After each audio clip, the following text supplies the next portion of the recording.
político, nas escolhas daqueles que irão nos representar os nossos interesses perante dentro do poder público. O que eu quero trazer aqui, inicialmente, é uma reflexão. A escolha desse tema foi justamente pensando em refletirmos juntos, em olharmos alguns aspectos históricos, contextualizá-los. E, para isso, a nossa convidada de hoje, que é a doutora Letícia Parucker, advogada, criminalista. Seja muito bem-vinda, Letícia. Muito obrigada. Ela, que também atua na área administrativa e tributária, é secretária adjunta da Comissão de Estudos sobre Violência de Gênero da OAB Paraná, é membro relator da Comissão de Direitos Humanos da OAB Paraná, integrante e colunista do Coletivo de Mulheres Todas da Lei, bacharel em Direito pela PUC do Paraná, pós-graduada em Estado Democrático de Direito pela Fundação Escola do Ministério Público do Estado do Paraná, e também pós-graduada em Direito Penal e Econômico pela PUC de Minas Gerais. Seja muito bem-vinda, Letícia, para dialogar com a gente aqui no Entre Irmãs. Como eu te falei, esse é um espaço de diálogo, de reflexão, em que a gente busca trazer informações para as pessoas, para que, com isso, a gente consiga impactar, de certa forma, a sociedade em que a gente vive, para que ela seja, de fato, uma sociedade mais justa, mais igualitária, né, que saia do papel que a gente tem efetivamente direitos assegurados para todos e para todas. Eu vou iniciar aqui vou abrir a nossa fala, aqui é uma provocação já com a Letícia, porque nós somos maioria numérica em termos de mulheres que votam. Nós decidimos, portanto, o nosso papel, o papel das mulheres nas eleições é um papel bastante decisivo, porque nós formamos a maioria. Somos maioria votantes, portanto. Mas, apesar de passados mais de 90 anos dessa conquista que foi árdua, né, do direito ao voto, nós ainda seguimos minoria nesses espaços de representações. E a gente vê que ainda há uma luta muito grande, que pese nós tenhamos, a gente vai falar sobre isso aqui nessa live, hoje, uma lei que nos assegura uma cota mínima de participação, em que pese alguns acham que isso é o teto, não, é o mínimo de 30% de participação de gênero nos partidos. A gente ainda tem uma minoria de representatividade nesses espaços. Por que isso ainda ocorre? Em que pese a gente tenha evoluído em alguns aspectos, né? Relembrando que há não muito tempo atrás a mulher não tinha direito algum, nem de votar e muito menos de ser votada. Foi um direito que demoramos para conquistar, que pese o Brasil não tenha sido dos mais atrasados para conquistar, mas estamos a passos lentos na efetividade desse direito. Então, eu queria conversar um pouquinho com você sobre isso hoje, Letícia. Passo a palavra para você. Seja muito bem-vinda mais uma vez. E vamos lá. Muito obrigada, Lu. E muito obrigada, Fábio, também pelo espaço, né, e pelo convite e participar desse bate-papo. Fico bastante honrada.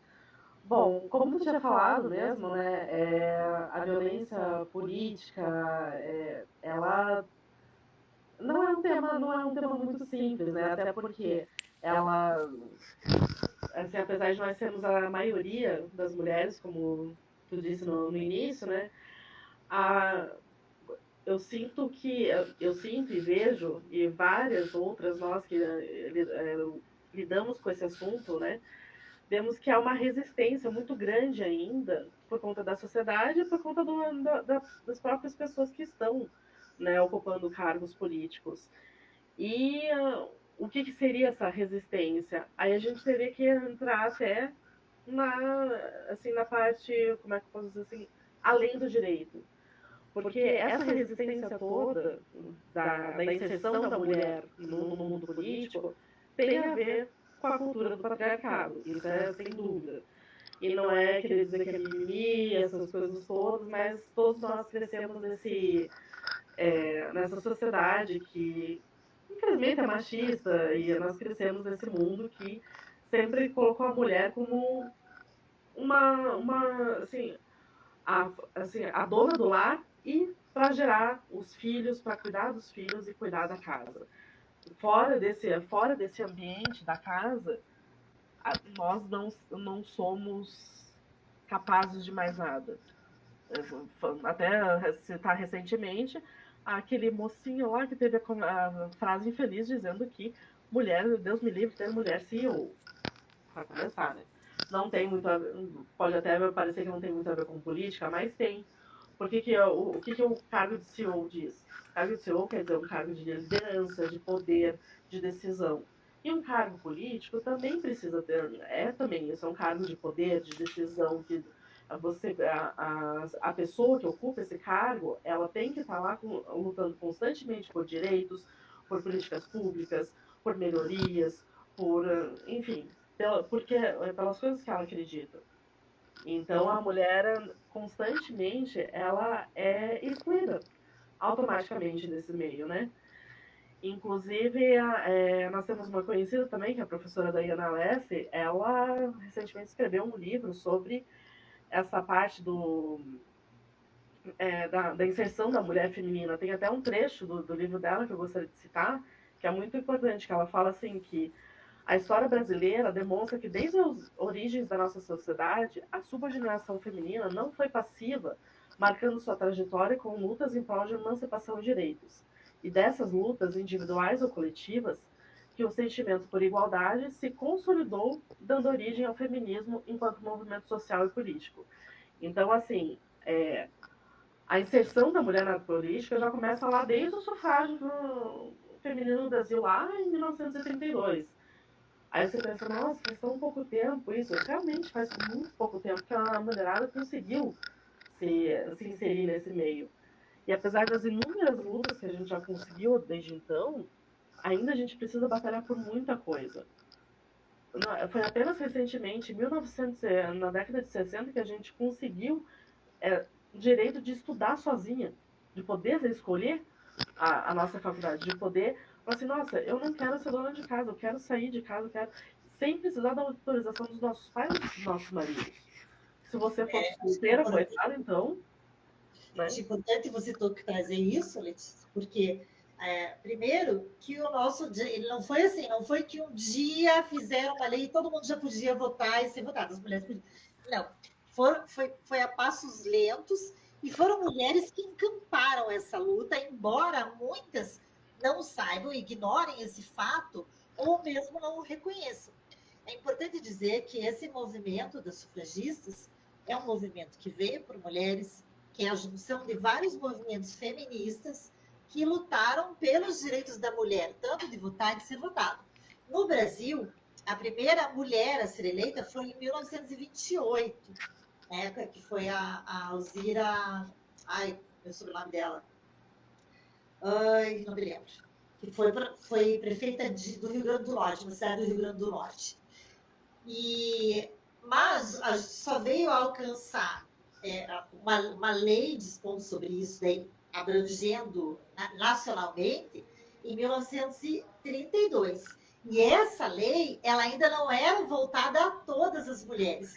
Ela permitia que apenas as mulheres casadas com autorização dos maridos ou as viúvas que comprovassem determinada renda que podiam ter direito ao voto. O voto, uma lei que veio daí ampliando esse direito para todas as mulheres foi em 65. Então, veja, demoramos anos para poder termos esse direito de participação política. O que eu acho importante a gente pontuar, além dessa questão que acho que você muito bem colocou do estudo, porque por que não era viabilizado para a mulher? E muitas vezes havia um recorte em relação ao estudo. Que vai ser professora do colégio, não era nem da universidade. Né? Então, a mulher tinha um espaço pré-determinado e um topo até onde ela poderia ir em relação à sua formação acadêmica. E, além disso tudo, por quê? Por que essa questão da mulher não ter esse preparo? Quando você trouxe essa questão essa frase catastrófica, triste, cruel, horrorosa, do CEO em relação às mulheres, ele não simplesmente ficou nessa frase, ele estendeu o comentário dele para dizer que ela ia falhar em outros aspectos também, né? os cuidados da casa, os cuidados do filho. Ou seja, ainda no século XXI, nós carregamos essa herança do patriarcado que atribui ao homem papéis de provedor, de chefe de família, e à mulher o cuidado da casa, o cuidado com os filhos, o cuidado dos idosos e tal. Então, veja, é até inacreditável que alguém com tanto estudo e que tenha chegado onde ele chegou, tenha ainda esse olhar, porque eu tenho certeza que ele conhece e convive com mulheres. Inclusive, a chefe dele é mulher, né? A dona da outra mulher. Exatamente. Que fazem muito, que são empreendedoras, que são grandes mulheres de negócio, e que nem por isso deixaram muitas delas de serem mães, de serem esposas, de cuidarem também das casas, e que é um fator, e é por isso que eu entrei nessa questão, para trazer um outro recorte. E que pese tenhamos alcançado. Agora chegamos no momento em que, bom, podemos votar e podemos ser votadas. Mas é igual para todo mundo, né? Não é. Não é. Inclusive, foi bom que você trouxe isso também, porque, inclusive, a prova, assim, existem diversas formas de violência contra a mulher, violência de gênero. Inclusive, não só as mais famosas, violência sexual, violência psicológica, como a gente está cansado de saber. A violência política, ela é muito intensa. E a violência política, ela pode acontecer de diversas formas. Inclusive, se não me engano, tem no... eu esqueci a lei, Ai, Lu, desculpa, Lu sabe, 1492. Ela define o que é exatamente violência política contra a mulher. Né? Então, e ela fala que desde seja impedir ou restringir alguns direitos políticos da mulher, seja até por falta de, por exemplo, você lá como deputada, você precisa de um auxílio financeiro, você precisa de um apoio, de alguma assim, o auxílio financeiro. Você quer angariar os fundos para poder colocar aquele projeto em prática.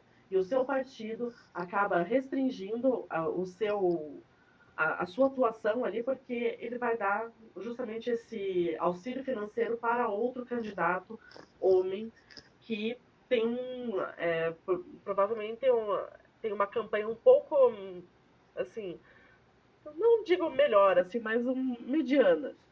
Mas só pelo fato de ser homem, ele acaba cedendo esse auxílio financeiro para você. Isso já é uma violência política também, né? Dentro do próprio partido. Então, pode ser. A violência política pode ser psicológica, econômica, sexual, física, simbólica. Sexual, inclusive, é só ver o caso daquela deputada, né, em São Paulo, que foi assediada dentro da Assembleia, né? Então, a violência psicológica, por exemplo, política psicológica, ela pode acontecer desde ameaças que ela recebe dentro do plenário, da Assembleia, ela pode ser desqualificada pelo exercício do cargo que ela é eleita, ela pode ser difamada. A desqualificação, na verdade, ela é meio que cotidiana até nesse meio político. Se uma mulher, para ela chegar lá, ela tem que ter muito mais qualificação do que um homem. A gente vê que aquelas exigências que nós, mulheres, temos para com as outras é distinta, né? De homens para mulheres. Isso não exige tanto do homem quanto da mulher. E essa violência psicológica, inclusive, ela ocorre naquela interrupção que todo homem faz numa conversa com a mulher, que é o interrupting, né? Que é clássico isso. Você está falando e toda vez um homem interrompe. Ah, mas eu sei mais, eu sei mais sobre isso. E não é o mimimi, é porque ele sempre quer desqualificar ela de alguma maneira. E aí a gente está falando aqui de cultura, né? Uma cultura patriarcal. Exatamente. E daí, claro, por exemplo, violência política tem a sexual e a física também, como eu falei, né? Da Isa Pena, né? Eu tinha esquecido o nome dela, mas agora eu lembrei também. Tem aquela simbólica, a violência política simbólica é aquela que, por exemplo, normalmente é relacionado ao fato de simplesmente ser mulher, ou relacionado até à maternidade, digamos. Até um fato que muita gente não sabe, que até 2016 não existia banheiro feminino no plenário do Senado Federal. Isso é uma violência política. Porque, poxa, no plenário do Senado Federal, que já tinha, né, mulheres lá dentro em 2016 e não tinha banheiro feminino naquela época, como assim? Sabe? O quanto a gente ainda tem que evoluir, né? Exato, e foi em 2016, é isso que Porque aquele lugar não era para nós. Porque aquele lugar não foi feito para nós. Essa é uma questão que a gente ainda atravessa e que a gente não pode negar. Em que pese a gente tenha evoluído, em que pese tenhamos candidatas, de fato temos hoje, porque a lei, inclusive, ela não determina que seja 30% de cotas para as mulheres, mas ela determina um mínimo de 30% de cotas de gênero. Isso significa, tanto faz, é para o homem ou para a mulher. O fato é que esses 30% mínimos acabam sendo ocupados pelas mulheres, porque os homens ocupam a maioria ainda, né? Então, mas em que pese tenhamos esses avanços, em que pese hoje também temos uma lei que fala sobre a questão do fundo partidário, a gente sabe que os recursos da mulher, quando ela chega lá, já são diferentes também. Bom, primeiro passo, para uma mulher chegar lá, eu quero ser candidata a vereadora, eu quero ser candidata a prefeita, eu quero ser candidata a governadora, enfim. Qual é o meu primeiro passo? Vou me filiar, vou buscar um partido, vou ver um partido que vai ser mais adequado com os meus propósitos, com aquilo que eu valoro, com os meus princípios, enfim, com as propostas que eu vou ter de trabalho. Me filio nesse partido. Que lugar eu vou ocupar nesse partido? Eu vou estar ali na base desse partido, eu vou ter alguma liderança nesse partido, eu vou participar de algo, eu vou ter um papel de destaque dentro do partido, eu vou ter visibilidade. Porque se eu não sou vista, obviamente eu não consigo nem ser ouvida. A gente só é ouvida quando a gente é vista. Primeiro, a gente tem que ser vista. Tem que ser enxergado, para depois ser ouvido. Ok, cheguei, me candidatei. Que apoio eu tenho? E quando eu falo em apoio, gente, eu não estou falando só de apoio financeiro e nem só de incentivo moral, no sentido, vai lá, mana, vai que eu estou te apoiando. Não é nesse sentido. Eu falo de apoio em todos os aspectos. Inclusive apoio naquelas tarefas que ainda hoje seguem como sendo privativas da mulher. Sim. A mulher não tem o mesmo tempo disponível de campanha que um homem. Não.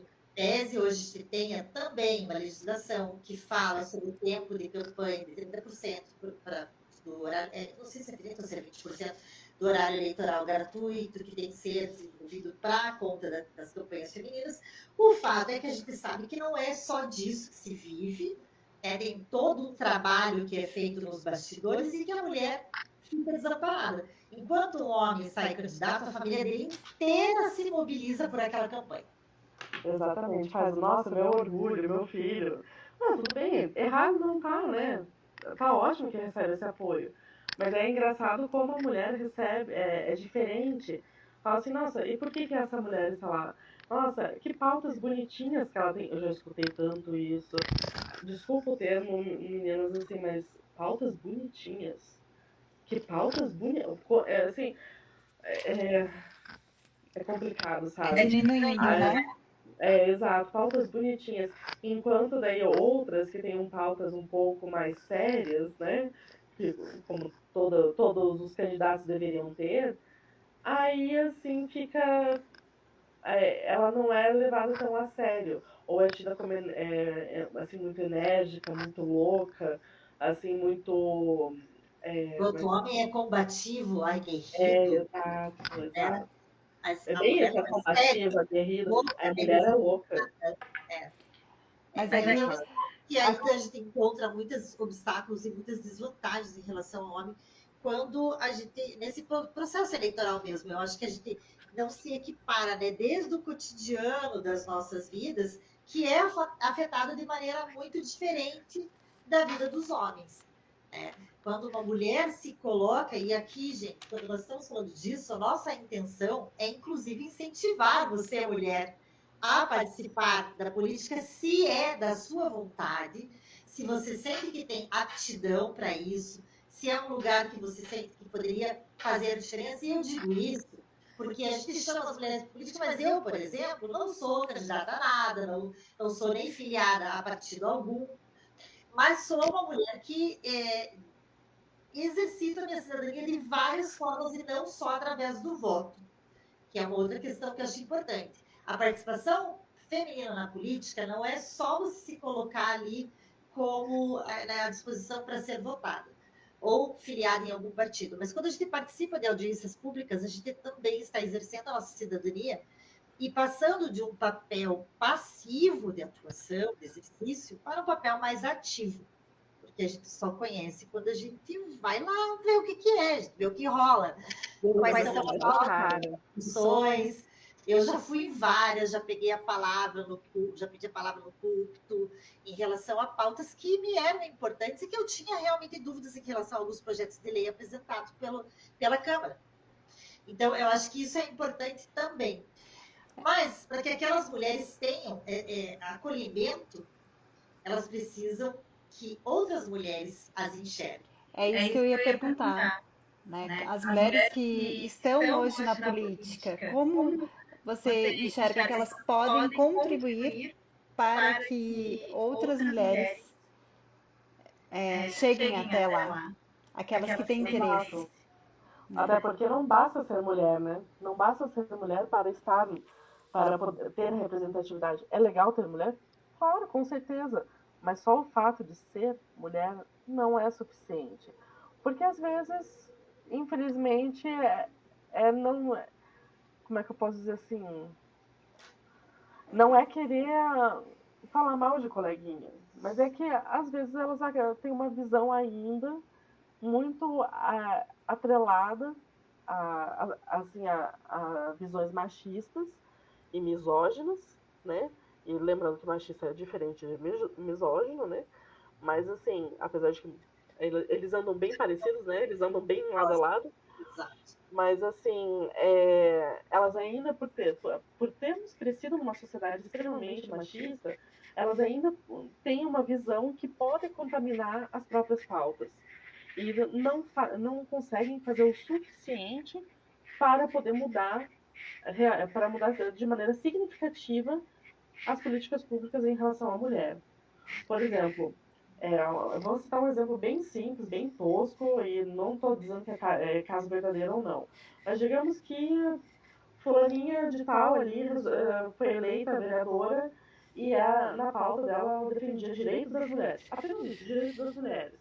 Mas ela chega lá, ela não luta por voz na Assembleia, ela não luta por pautas que envolvam mais mulheres, ela não luta por mais abertura de espaços públicos ou por assistência de saúde para as mulheres. Ela não luta por maior visibilidade de que a violência de gênero ela realmente existe e não é um mimimi. Ela apenas abafa os casos e acha que está fazendo alguma coisa. E na verdade não está, ela está nadando contra a maré. Ela está, na verdade, desajudando todas as pessoas, todas as Ela está mulheres. ajudando a perpetuar algo que nós todas já conhecemos, né? Exato. Então, assim, que congela a mulher em determinado lugar, né? E não nos permite evoluir nos nossos direitos, e sequer nos permite assegurar, tirar do papel aqueles que já estão na Constituição. Exato. Então, eleger uma mulher simplesmente por ser mulher não é, assim, tem que conhecer as pautas dela, tem que conhecer como a pessoa é realmente, porque por mais que fale, ai não, a pessoa ali dentro assim é diferente do cargo político. Não, ela vai continuar exercendo as coisas que ela acredita. É a mesma pessoa. Internamente, ela vai continuar aplicando. É muito difícil você separar o seu interno do seu trabalho. Eu mesma, particularmente como advogada, assim, eu tenho que tomar muito cuidado para não fazer pré-julgamentos quando eu vou defender um cliente até. Todo mundo me pergunta, mas você defende cliente de violência doméstica? Defendo. Mas você então apoia a violência doméstica? Eu falei, de maneira alguma. Mas eu defendo ele porque eu acredito que todo mundo tem o direito à defesa. Eu, primeiro de tudo, sou advogada. Então, assim, eu tenho que tomar muito cuidado para separar isso. E quando eu vejo que o meu pessoal está contaminando, eu tenho que ter a decência de falar assim, não posso cuidar desse caso. Entendeu? Mas é muito difícil. Então, quando fala separar o pessoal do profissional, é muito difícil mesmo. Então, você tem que conhecer se essa pessoa, por exemplo, o candidato fulano de tal. Não estou fazendo propaganda política aqui de nenhuma, deixo bem claro, tá? Mas tem uma candidata a vereadora que eu gosto bastante, né? E que eu conheci pessoalmente no ano passado e eu vi que ela é uma ótima pessoa, tá? Então, assim, me deu mais, como é que eu posso dizer assim, vontade de votar nela nesse Te ano. motivou. Exato, porque eu falei assim, gente, eu já gostei das pautas dela, já gostei das lutas dela, já gostei do trabalho dela. Quando eu conheci ela pessoalmente, ela foi super simpática, me acolheu, foi assim, nossa, foi uma pessoa que realmente me surpreendeu. Eu pensei que ia ser uma pessoa mais fechada, mas não, uma pessoa realmente acolhedora. Então isso já me deixou com mais vontade. Então, se você tem a oportunidade de conhecer, pesquisar o seu candidato como ele é na vida pessoal, faça isso, que é interessante. Seja homem ou mulher. Mas de preferência, vamos votar numa mulher para ver, tentar colocar mais gente ali, né, gente? Ou pelo menos vamos conhecer, né? Eu acho assim, ó, vamos conhecer nossos candidatos. E aqui eu acho assim, que independente, né, de ser homem ou mulher, embora a gente esteja falando sobre o espaço político que é destinado à mulher e que ainda hoje, caminha a passos muito curtos, a gente vê a questão em todos os espaços, e aqui eu não falo só do espaço político, mas a gente vê isso na iniciativa privada e em outros órgãos públicos. Uhum. Tem espaço dentro do Poder Judiciário, mesmo quantas mulheres nós temos no STF. Então, essa questão desses lugares de representatividade, esses lugares de poder, esses lugares de comando de decisão, dessas tomadas de decisão, ainda estão muito restritos às mulheres. E aí, o que eu suplico para as pessoas, especialmente em época de eleição, que não adianta vir reclamar depois, gente. Ai, que o governo tá péssimo, ai, que o prefeito é péssimo, aquele vereador não faz nada, aquele não sei o que, só faz live. Cara, mas quem colocou eles lá fomos Foi o nós. povo. Mas, Lu, aqui eu quero fazer Eu uma dizendo, a colocação. mulher, nós somos a maioria votante, nós mulheres. A nossa Então, responsabilidade é grande. mas o que eu quero colocar, veja se vocês concordam comigo aqui, tá? Claro. É de cultura. Nós não temos uma cultura de estudar nosso candidato, Exato. de entendermos o que é política. Até porque, até pouco tempo atrás, isso eu sei, até, e até hoje, tem algumas mulheres, eu diria mais as mulheres, os homens nem tanto, mas vota nos candidatos porque acha bonito. E Ou tem muita vota no gente que. candidato que o marido vai votar. Exato, é isso que eu ia falar. Tem muita gente que vota pelo Porque acha comportamento de bonito. uma manada. Então, assim, é complicado isso, porque a gente está falando aqui de violência política, mas ao mesmo tempo, a gente também seria interessante colocar em pauta que o Brasil não tem uma cultura de educação política, como bem a Fábio levantou. Então, assim, e todo mundo fala, vocês já perceberam até quando a gente fala de política, principalmente ano eleitoral, fala, eu não gosto de política, não gosto. Mas política não é pancadaria, como o Marçal está querendo fazer. Desculpa, eu não queria colocar, né, mas foi inevitável tendo que eu sair na pancadaria de novo, né? Mas assim, a política não é pancadaria, política não é cadeirada, né? Não é Enfim, circo também. não é um circo, gente. A política, eu realmente adoro, eu acho muito legal. Só que você tem que entender como é que funciona. E não é aquela corrupção, não é toda corrupção, não. Existe, claro que existe, em todo lugar. Se você olha dentro da sua empresa, pode ter certeza que existe corrupção. Letícia, corrupção existe dentro das nossas casas. Então, é isso que eu falo. Eu tinha um grupo de pesquisa na universidade que se chamava A Corrupção em Você. E por quê? Eu ia dar palestra sobre isso, tanto nos órgãos públicos quanto nas escolas, porque a gente critica muito, eu ia tocar nesse assunto, sobre a corrupção que está lá, o poder, o topo. Mas e a nossa corrupção do dia a dia? Aí, tipo, você está me chamando de corruptos? Daí eu falei, eu morava na época em Cascavel, que para quem conhece é uma cidade que faz fronteira ali com o Paraguai, com a Argentina, e nós temos uma cota que a gente pode comprar, né? Eu falava, quem respeita a cota? E quem, além de respeitar a cota, passa na alfândega para declarar? É o nosso jeitinho brasileiro que a gente acha que está tudo certo, se eu estou levando alguma vantagem, mas essa vantagem tem nome. Até das coisas mais simples. Você recebe um troco a mais. Tem muita gente que não devolve esse troco. Tem muita gente que não devolve esse troco. Atestado médico falso. Então. Eu vou dizer. É muito engraçado quando o pessoal fala, então, de não quero falar sobre política, porque a ideia só fala sobre corrupção. Na esfera da vida. Mas assim, a pessoa justamente não entende o que é política. É isso que eu ia colocar. Se ela entendesse, ela falaria mais. Nós vivemos num ambiente político. Política é todo esse ambiente que a gente vive, né? Eu gosto muito da Hannah Arendt, e ela fala exatamente sobre isso, né? Sobre o espaço político, o que é política, né? Política, as nossas relações, elas são todas políticas. Por quê? Porque e até a inclusão da mulher tardia, da mulher nesse papel, ela veio para dar concretude para aquilo que a gente chama de democracia. Porque sem essa igualdade, essa paridade dentro dos espaços políticos, nós não podemos falar em democracia. Nós só temos, de fato, democracia quando nós temos ali uma paridade nesses espaços de decisão que vão impactar socialmente, politicamente e economicamente na sociedade. E lembrando até também, né, Lu e Fábio, que a violência política contra a mulher não é somente contra a mulher em si, né? É contra o gênero feminino. É só ver o caso clássico da Duda Salabert, né? E vive sendo atacada pelo outro deputado lá, que eu me nego a falar o nome também, né?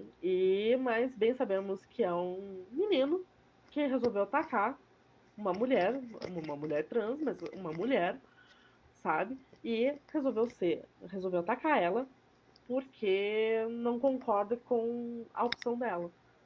Não respeita a opção dela. E por quê? Porque ela resolveu ser diferente da dele. Então, assim, a violência política não ocorre somente ocorre com todo o gênero feminino. Isso é sempre bom lembrar. Não é só a mulher, é todo o gênero feminino. Uma questão de gênero. Pode falar, Fábio. Eu ia colocar que aí é uma questão de invadir o espaço, né? Do outro. Não tem nada a ver com política ali, né? Se eu concordo ou não concordo, eu não tenho que concordar nem discordar. Se a Duda Salabert foi eleita pelo povo, ela tem o direito de estar ali.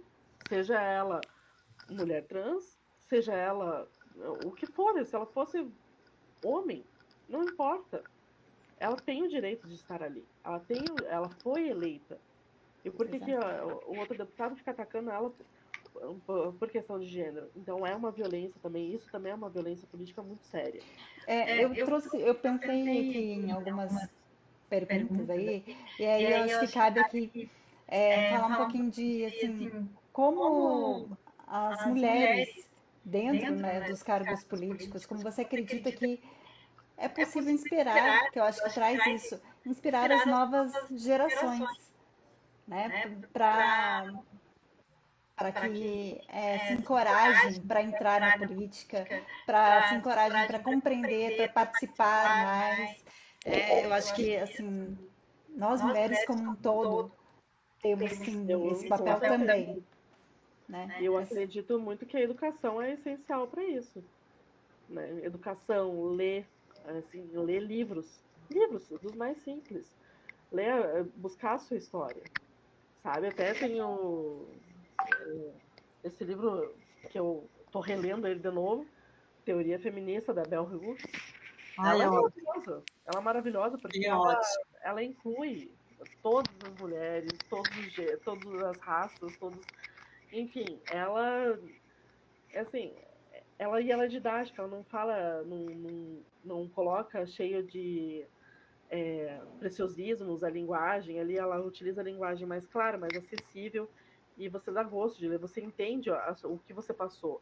você sendo mulher branca, negra, indígena, não importa. Você consegue entender o que você está passando ali, sabe? Então, se todas pudessem ler esse tipo de livro, ou até outros livros, assim, pudessem ter mais acesso à educação, eu tenho certeza que mudaria. Essa parte da violência política mudaria a comunicação das pessoas. A comunicação também é muito importante, que seja não agressiva, não violenta, né? Então, se todos pudéssemos ter isso, eu acredito que teríamos mais mulheres, né? E uma representação melhor. E a questão da comunicação aqui, né, é como um todo, né? Como é um meio masculino ainda, maior, né, masculino, você falou da maneira como se comunica, né? O como se impõe, o como se mostra autoritário diante da mulher. E aí a gente também coloca de força física, né? Também falamos aqui do biológico. E o quanto temos que crescer diante disso e aprender a nos comunicar de uma maneira não violenta em todos os setores, também na política, né? Mas, como você bem disse, na educação é que a gente aprende. A educação eu sempre bato, assim, pode me chamar de Paulo Freire, mulher aqui, mas. Mas, assim, que eu também gosto do Paulo Freire, apesar de ter algumas divergências ali, né? Nem todo mundo é perfeito. Mas eu realmente acredito muito na educação, assim, que a educação é a base de tudo. É, assim, se eu cito novamente um exemplo lá de 1900 bolinha, não, 1900 bolinha não, da época, eu diria justamente de 1500, 1600, quando começou, né, o Brasil aqui, na época dos jesuítas, quem que tinha direito à escola? Os homens. As mulheres que tinham direito à escola, elas eram direcionadas para assim, as aulas dos afazeres da casa. As aulas E durante muito tempo foi assim, não foi tão só lá, não. Exato. Quando as mulheres Né? tiveram acesso à educação, por exemplo, tipo português, literatura, elas não tinham acesso a matérias ditas científicas, por exemplo, matemática, ciências, geografia. Filosofia, então, nem pensar. Não, nem se fala, entendeu? Então, elas demoraram muito para ter acesso a esse tipo de educação. Quando finalmente as mulheres começaram a ter acesso a uma educação mais ampla, aí começou realmente uma libertação maior. É muito diferente, é muito engraçado ver isso no próprio Brasil. Ver mulheres, por exemplo, como Simone de Beauvoir, lá na Europa, lá, não aqui, mas lá na Europa, tendo repercussão aqui, e depois dita como subversiva, porque como é que eu posso dizer assim, que não apoiavam ela, né? Diziam que ela era subversiva porque ela tinha uma para tentar liberdade. manter as tais quais ela se encontrava. Mas sabe, Lê, que esse discurso ele ainda persiste e ele ganhou muita força nesses últimos anos, dada a polarização política que se instalou no nosso país. Exatamente. E isso é uma coisa muito triste, porque eu falo, quando vocês falam em educação, e educação realmente transforma, porque educação traz necessariamente a informação. E o que eu percebo são várias pessoas que são desinformadas de preceitos básicos. E aqui eu não estou falando de política, de você saber efetivamente quais são as partes, não é disso. Estou falando de premissas básicas. A história, por exemplo, toda mulher tem obrigação, na minha visão, enquanto cidadã, de saber como se iniciou esse caminho político da mulher. Começando pelo direito de votar, que foi um direito duramente conquistado por movimentos feministas, sim, em que pese hoje as feministas recebam um monte de pedrada. Eu falo, cara, até fazendo um parênteses na sua fala, porque eu já ouvi de muitas mulheres que são que acabam se autoproclamando antifeministas, né? Dizendo que quem conquistou o direito a voto da mulher foi um homem. Mas por que foi homem? Esclarecendo bem. Porque ele era a única maneira da gente conseguir colocar o nosso pedido em jogo. Então foi ele que colocou o pedido, mas foi através de uma mulher que ele O conseguiu. homem que efetivou isso porque era ele que tinha poder. Mas Exatamente. graças à pressão feminina, Exatamente. Foi graças à pressão feminina, foi graças ao movimento de várias mulheres que conseguiu dar voz a isso. Da voz. Porque senão ele não ia fazer isso. Imagina que cara que naquela época que ia falar assim, não, acho que eu vou conceder direito de voto às mulheres porque eu acho legal. na verdade, uma influência gigantesca que teve foi aquele movimento de mulheres que ficou conhecido como lobby do batom. Ah, sim, Que verdade. elas ficavam lá nos congressos, sei lá, fazendo a maior pressão para que a gente pudesse realmente ter efetivado os direitos e representatividade para que a mulher pudesse falar por ela. Tipo, Exatamente. as mulheres têm voz e elas podem falar por elas porque nós entendemos daquilo que nos é importante, que nos é necessário. Porque como que a gente vai ter uma ampliação nos direitos e nas políticas públicas e com esse olhar voltado para a condição de mulher, se quem toma essas decisões são homens? Tem lugares que eles não conseguem, não é por falta de vontade, mas é porque realmente você precisa estar nesse lugar para saber como é. Da mesma forma que quando eu faço o recorte, e gosto sempre de fazer, embora seja uma mulher branca e privilegiada, faço o recorte de classe e de gênero, de raça, perdão, de raça, porque sabemos que também é diferente. Quando que a gente começou a ver, por exemplo, indígenas no Congresso? Sim. Eles começaram a ter esse direito. Como que eu vou poder definir pautas em relação a essas tribos se eu nunca vivi lá? Eu não sei dos seus costumes, eu não sei da sua rotina, eu não sei do seu modo de vida. E eu... Tem que ter representatividade de cada um. Exatamente. E aí eu acho que a gente volta até naquilo que você colocou, Lê, da questão de não necessariamente da representatividade, quando a gente fala ampliar o olhar, e quero que todas ampliem e conheçam as candidatas mulheres, mas conheçam na sua interesse. Não é só saber qual partido ela pertence, qual é o número da sua legenda, mas é saber quais pautas ela está defendendo. É saber se essas pautas correspondem efetivamente àquilo que ela fez durante a sua trajetória pessoal e profissional. Porque isso vai dizer muito sobre o que nós teremos pela frente. Eu já vi e vejo homens que exercem um poder pró-feminino, pró-mulheres, em que pese eles sejam homens. Então, eles têm essa sensibilidade. Não que não possam, gente. E aqui eu quero dizer, não é que não possam, mas o que não pode é um homem sempre estar escolhendo o lugar dele e os nossos. Sim. E como ainda ocorre. E mulheres que, quando chegam lá, esquecem que também chegaram lá por conta de toda uma luta coletiva. Exatamente. Aí você fala de assumir o papel de mulher dentro desse local. Assumir o papel de mulher dentro desse local. Exatamente. Né? Que é olhar para a nossa condição como mulher. Né? Buscar lutar porque é importante por nós mulheres. E vamos pensar aqui, né, que os homens muitas vezes fizeram isso, só que é diferente. Um homem, quando luta por uma causa da mulher, sendo um homem. Porque quem sente somos nós. É diferente, é claro, porque legal.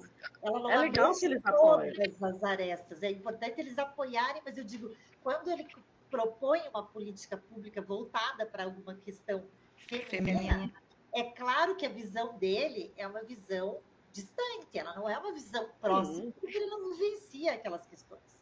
Né? A gente vai falar da pobreza menstrual, por exemplo, de ter absorvente nas penitenciárias. Você acha? O homem vai propor isso, a proposta dele ainda vai ser reduzida porque não vai atender exatamente ao que a mulher precisa. Exatamente. Por mais que o cara escute, né? Por mais que o cara defenda. E é muito legal. Eu tô vendo que está crescendo muito. Muitos homens estão crescendo, estão apoiando mais as mulheres. Mas eles ainda cometem muitos erros, pequenos erros. Mas, graças a Deus, por exemplo, eu estava falando hoje sobre um mesmo que gosto, eu já troquei altas conversas, já chamei atenção várias vezes, mas assim, ele sempre procura melhorar. Mas já vi ele fazendo muita merda, já vi fazendo comentários assim, extremamente machistas, e você fica, será? Sério? Mas será que tem jeito? Só que você conversa com a pessoa e a pessoa escuta e procura melhorar. Então eu acredito, por isso que eu acredito que tem jeito na educação, sim. Se tiver educação, a gente consegue acabar com essa violência de gênero, consegue acabar com violência política e talvez não erradicar, né? Porque o ser humano adora uma violência, adora uma briga, adora uma treta, né? Eu nunca vi coisa igual. Mas assim, consegue diminuir, gente. E a gente consegue viver um pouco melhor.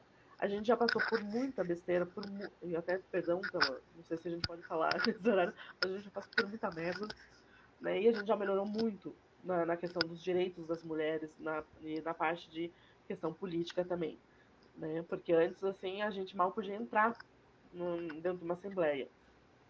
Mal entrar para levar talvez a marmita pro marido. Só isso. E olha lá.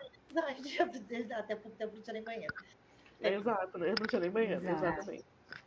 Mas assim, pode falar. desculpa, não quero te cortar. Não, era só Toda mulher ajuda a si mesmo, gente. Então, mas o que eu ia colocar, eu ia fazer um paralelo, até para você ver se é mais ou menos isso, né? A gente tanto fala dentro de casa, de divisão de tarefas, da questão de você não ajudar, mas você participar, você fazer junto. Eu acho que na política também envolve isso, né? Quando o homem está fazendo algo, é de ir em busca dessa causa junto com a mulher. E não, eu tô contribuindo, tô ajudando, eu fiz um pouquinho. Não é Não, aquela coisa assim, é que nem quando um homem faz um serviço de casa e fala assim, nossa, parabéns, você está ajudando. Não é parabéns, é uma coisa que deveria ser feita, sabe? E a mesma coisa. Está ajudando, você está fazendo a sua parte. Claro, você está ajudando, porque se você morasse sozinho, você ia ter que fazer sozinho ou chamar uma empregada. Ué, sabe? Então, assim, você pelo menos está ajudando. Você está casado ou você está com uma empregada em casa? É isso, sabe? Então não precisa ser elogiada. É a mesma coisa também quando uma mulher conquista alguma coisa que normalmente é um homem que faz, sabe? Por exemplo, até mesmo um cargo político. Quando ela consegue um cargo político, consegue uma boa visibilidade, consegue boas práticas e ela tem uma super avaliação assim, no mandato dela. E de repente você fala, nossa, parabéns, você conseguiu, você sendo mulher. Não é eu sendo mulher. Eu consegui, porque eu sou uma pessoa que estou fazendo o meu trabalho. Então, não é porque. Isso é uma coisa que é uma fala que ainda é muito, né? Exato. Nossa, mas mesmo sendo uma mulher, você conseguiu, tipo, por que ainda insistem em nos diminuírem, nos colocar num lugar que não é nem de pessoa, que é de coisa, tipo, isso eu acho que é bem a coisificação do feminino, da mulher, né? Bom, a gente está aqui no nosso horário, Estourando o tempo. né? Tá aqui Mas enfim, também a gente deu uma atrasadinha e tudo mais. Eu queria, primeiro de tudo, te agradecer, Letícia, pelo convite. Eu acho que esse é um tema que a gente vai ter que voltar ainda para falar, sabe? Especialmente a nossa intenção com esse tema é de provocar, antes de tudo e mais nada, a curiosidade daquelas que ainda não se informaram sobre a história da participação feminina na política. Os retrocessos, os avanços, os direitos, aonde nós somos tolhidas, aonde ainda há muita candidatura fraudulenta para preencher cota, porque existe ainda uma subrepresentatividade feminina nos espaços de poder, porque ainda há essa distorção do papel da democracia, que nada mais é do que uma sabotagem em relação a nós mulheres. Por que isso ainda acontece? Por que nós permitimos isso? E o que nós fazemos para mudar esse cenário? Porque o cenário político que a gente vê hoje, quer aqueles que concordam ou não, ele só está lá porque nós construímos. Nós vivemos uma democracia, nós temos essa liberdade de votar em quem nós quisermos, e isso é fantástico, é maravilhoso a gente poder viver num país em que a gente pode falar sobre política, em que a gente tem liberdade para escolher os nossos candidatos. Mas que a gente faça isso com responsabilidade, com consciência, com conhecimento, que a gente busque se informar, sobre aquelas pessoas que nós estamos elegendo para o nosso município, para o nosso estado, para o nosso país. Porque isso, sim, vai impactar nas nossas vidas, vai impactar na vida de todos os cidadãos e vai impactar nas nossas vidas enquanto mulheres. Se nós custamos muito a saltar, a avançar em relação aos nossos direitos, isso se deu por conta da pouca participação feminina na política. Verdade. E aquelas que lutaram muito para que nós tivéssemos direitos mínimos garantidos, como a própria Constituição, que teve aquele movimento, como eu falei, e da Constituição Cidadã, que muitas das reivindicações feitas por mulheres foram atendidas e hoje estão lá na nossa Constituição Federal, se devem a mulheres que foram tidas como loucas e subversivas e que efetivamente conseguiram conquistar esses direitos para nós. E nós devemos honrá-los, devemos respeitar essas mulheres que vieram antes e conhecer as suas histórias antes de sair por aí atirando pedra e dizendo que isso é coisa de feminista, sem nem saber o que significa isso. Porque eu, particularmente, estou um pouco me ferrando para a palavra feminista. A palavra em si não me importa, desde que nós estejamos juntas lutando pelos direitos das mulheres. E quando a gente fala isso, também quero pontuar que nós não estamos colocando a mulher num patamar superior, ela não é maior ou menor que o homem, mas nós estamos nos colocando ao lado, dizendo, nós temos voz, nós queremos ser vistas, nós somos pessoas, nós queremos ser enxergadas e nós queremos ser ouvidas. Acho que isso é muito importante. E eu quero terminar com uma mensagem final aqui, que eu acredito que a Letícia com certeza conhece, que é de uma escritora que eu gosto muito, de uma poeta indiana, que é a Rupi Kaur, do poema Legado dela, em que ela diz: me levanto sobre o sacrifício de 1 milhão de mulheres que vieram antes e penso, o que é que eu faço para tornar essa montanha mais alta, para que as mulheres que vierem depois de mim possam ver além. Eu acho que isso é uma mensagem que fica aqui para que todas, nos seus espaços, ainda que sejam espaços reduzidos, de repente, de fala, de poder, de decisão, mas que a gente possa ainda fazer um trabalho de formiguinha, deixar a vida de uma colega ao lado melhor. Acho que se todas nós tivermos esse pensamento, com certeza a gente vai chegar mais próximo de uma sociedade mais equilibrada, mais justa, mais igualitária, e aí sim, de fato, democrática. E se você quiser falar uma palavrinha final, fique à vontade. Perfeito, eu não tenho nem como falar uma palavrinha final depois disso, ainda mais depois de citar uma das poetas que eu adoro, que é a Rupi Kaur. Então, sim, eu conheço ela e é exatamente isso. O que a gente pode fazer além, né? O que a gente pode fazer? E mesmo que seja passo de formiguinha, como você falou, eu faço das suas palavras as minhas. Perfeitas. Muito obrigada, Lu. E muito obrigada, Fábio, também, né, pela presença, pela oportunidade aqui. Eu te agradeço aqui e quero colocar aqui que foi muito importante, né, a gente falar mais uma vez, eu acho que o que ela trouxe aí, a gente coloca a sororidade como um tema aí, né, da gente impulsionar as demais mulheres, e acho que é isso que a gente vai quebrando também algo que está tão impregnado na nossa cultura, que é a questão da competitividade entre as mulheres, né? E não olhar como um apoio. Tem espaço para todo mundo. Eu não preciso competir, né? Perfeito. Então, mas eu acho que a tua fala casa exatamente com isso. Então, assim, quero te agradecer, Letícia, e quero também agradecer a todo mundo que participou hoje. Infelizmente não deu pra gente colocar aí no YouTube ao vivo, mas a gente vai subir essa live também para o nosso canal no YouTube, tá? Então, quem quiser vai acessar lá. Sigam lá o YouTube, clique no sininho para vocês receberem as notificações, compartilhem. Eu sou meio leiga ainda nesse assunto do YouTube. Estamos aprendendo, né, Lu? Segue, curte, compartilha, o que mais quer, toque o sininho. O sininho que fica embaixo ali, então. Toca ali, que daí vai receber a notificação. Compartilhe, comente para gerar engajamento e para que essa mensagem chegue para mais e mais pessoas. E continue vindo Escute bastante. às 8 da noite. E na semana que vem, Letícia, você já está convidada. Nós teremos uma convidada que é bióloga e nós vamos falar sobre o nosso planeta. Ah, que legal. Sustentabilidade, o que nós podemos fazer para que esse planeta seja salvo. Perfeito, então. Então, nos encontramos aí na próxima terça. Um beijo para todos vocês. Beijo, Fábio. Obrigada, irmã. Obrigada, Lê. Até a próxima. Até. Tchau, tchau, gente.